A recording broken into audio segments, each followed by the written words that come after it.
Hello everyone, pleasure to welcome you all. So दोस्तों, इस video को स्टार्ट करने से पहले मेरी आप सबसे एक रिक्वेस्ट है कि प्लीज़ इस वीडियो को पूरा एंड तक देखिएगा, बीच में स्किप ना कीजिए और ना छोड़ के भागना, बिकॉज इस वीडियो में मैं काफ़ी इंपॉर्टेंट चीज़ आप लोगों से डिस्कस करने वाला हूँ। तो जैसा कि आप लोग मेरी स्क्रीन पर देख सकते हो, अभी मैंने मनी कंट्रोल की वेबसाइट को ओपन करके रखा हुआ है, ठीक है। और इसी के साथ में अगर आप लोग देखोगे, मैं यहाँ पर आप लोगों का अटेंशन एक आर्टिकल पर लेकर के जाना चाहूँगा जो कि पब्लिश हुआ है अराउंड 25 मार्च 2022 को, ठीक है। यहाँ पर इन लोगों ने 3 स्टॉक्स को कवर किया हुआ है, ठीक है। एक है कमिंस इंडिया, ठीक है, एक है ट्रेंट, एक है टाटा पावर, ठीक है। तो फिर आइए फिलहाल हम लोग इस आर्टिकल को समझने की कोशिश करेंगे 2 मिनट के अंदर, उसके बाद हम लोग चार्ट पर जाकर के अपनी एनालिसिस करेंगे, ठीक है।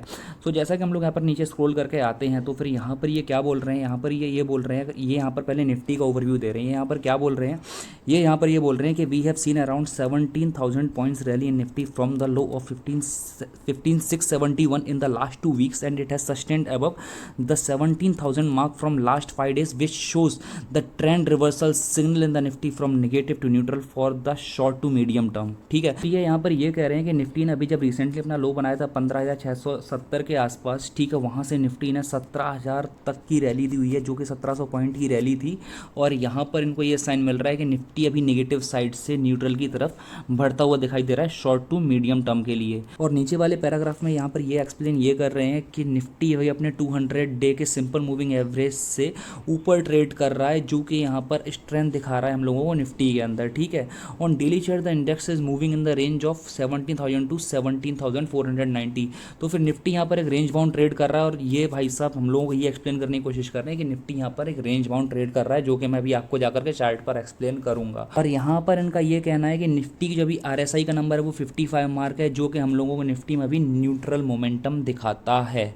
तो फिर फिलहाल आपका टाइम वेस्ट ना करते हुए मैं आपको डायरेक्ट अभी नीचे स्क्रॉल करके लेकर के जाऊंगा। और यहाँ पर अगर आप लोग नोटिस करोगे तो फिर मैंने आपको जो एक स्टॉक आपके साथ में शेयर किया था वो था कमिंस इंडिया, ठीक है, जो कि यहाँ पर आप लोग देख रहे हो, ये वाला स्टॉक, ठीक है। यहाँ पर कमिंस इंडिया लिखा हुआ है।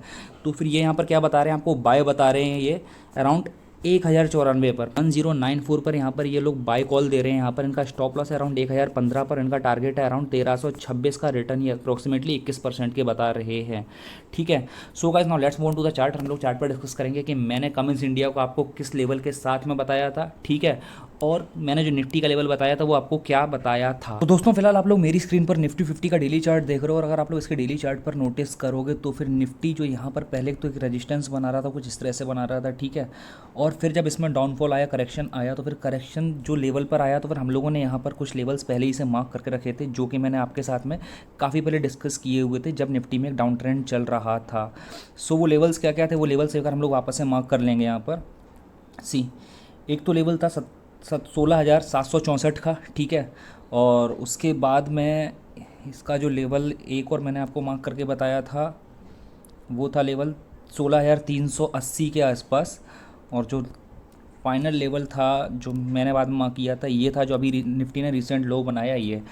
तो फिर मैंने आपको पहले ही बोल दिया था जब निफ्टी में डाउन ट्रेंड आया था, डाउन ट्रेंड जब आया था, मैंने आपसे क्या बोला था कि निफ्टी अभी यहाँ से एक हेड एंड शोल्डर्स बना करके नीचे आ रहा है, ये नीचे आएगा, ठीक है। नीचे आने के बाद में इसने एक फ्लैग पैटर्न बनाया, और ऊपर जिसका ये पोलैंड फ्लैग का डिस्टेंस था उतना इसने नीचे वापस से हम लोगों को ब्रेक डाउन दिया, ठीक है। फिर इसमें वापस से एक अप साइड में एक मूव हमको देखने को मिला, फिर देखने के बाद में वापस से इसने डाउन ट्रेंड ही कंटिन्यू किया है, ठीक है।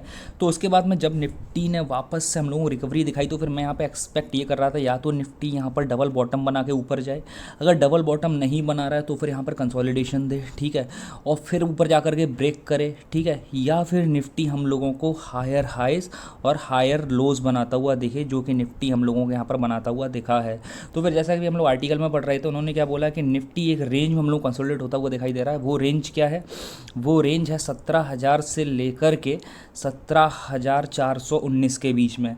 तो फिर वो रेंज अगर हम लोग 1 आवर चार्ट पर जाकर के मार्क करेंगे, ठीक है, तो 1 आवर चार्ट पर अगर हम लोग जाकर के यहाँ पर वो रेंज मार्क करेंगे तो फिर वो रेंज ये वाली रेंज निकल करके आती है, ठीक है। निफ्टी इस वाली रेंज में यहाँ पर अच्छा खासा कंसोलिडेट होता हुआ हम लोगों को दिखाई दे रहा है। और दूसरी चीज़ ये है, अगर आप लोगों को याद होगा तो फिर मैंने आपको क्या बताया था कि निफ्टी जब मैंने आपको मंथली चार्ट लगा के दिखाया था, ठीक है, तो फिर मैंने आपको ये बताया था कि निफ्टी ने सीधा सीधा एक अप साइड में ना बहुत अच्छा खासा एक रैली दिया हुआ है मंथली बेसिस पर, तो फिर निफ्टी ना अभी थोड़ा सा करेक्शन दिखा सकता है, फिर कंसोलिडेशन जोन में जा सकता है। और इसी के साथ में अगर हम लोग यहाँ पर EMAs लगाएंगे जो कि मैं यूज़ करता हूँ, तो फिर मैंने आपसे ये बोला था कि निफ्टी कभी भी अपने 13 और 21 EMAs से ज़्यादा ऊपर नहीं गया है, ठीक है, मंथली चार्ट पर बोल रहा हूँ मैं, ठीक है।